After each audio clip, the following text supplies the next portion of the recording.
Clean பண்ணுறதுல போதும் ஆயிடுச்சு. இவ்வளோண்டு பிரண்டை தான் கெச்சிருக்குது. எனக்கு கையெல்லாம் நல்லா நமிச்சு இருக்குது. நல்லா கை வாஷ் பண்ணிட்டு அந்த முத்தி இருக்கிற பிரண்டெல்லாம் போய் திரும்ப செடியிலேயே நட்டு எடுத்து வச்சுட்டு ஸோ பூண்டு வெங்காயம் எல்லாமே கட் பண்ணி ரெடி பண்ணி எடுத்து வச்சுக்கணும். பிரண்டை சட்னி செய்யறதுக்கு வந்து கடாயில் எண்ணெய் ஊற்றிட்டு என்ன நல்லா சொல்லணும், பிரண்டை சேர்த்து நல்லா எண்ணெயிலே வந்து வதக்கிக்கணும். அப்போ தான் வந்து நாக்கு வந்து நமிச்சல் இல்லாமல் இருக்கும்.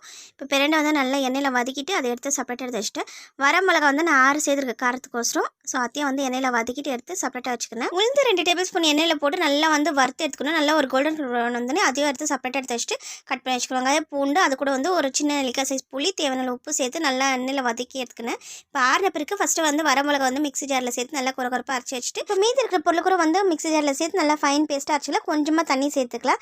இப்போ நல்லா வந்து அரைப்பட்டாயிடுச்சு. இதை நம்ம அப்படியே கூட சாப்பிடலாம், ஆனால் வந்து தாளித்து சாப்பிடணும். இன்னும் கொஞ்சம் வந்து கடலெண்ணெய் சேர்த்துட்டு கடுகு நல்லா பொரிஞ்சோன்னே நம்ம வந்து அரைச்சி வச்சுக்கிற பேஸ்ட்டை சேர்த்து கொஞ்சமாக மிக்ஸி கலந்த தண்ணி சேர்த்து நல்லா மிக்ஸ் பண்ணி எடுத்துக்கலாம். சூப்பரான பிரண்டை சட்னி ரெடி ஆயிடுச்சு. இந்த வீடியோ உங்களுக்கு பிடிச்சி லைக் பண்ணுங்கள், சேனலை சப்ஸ்கிரைப் பண்ணுங்கள். பாய்.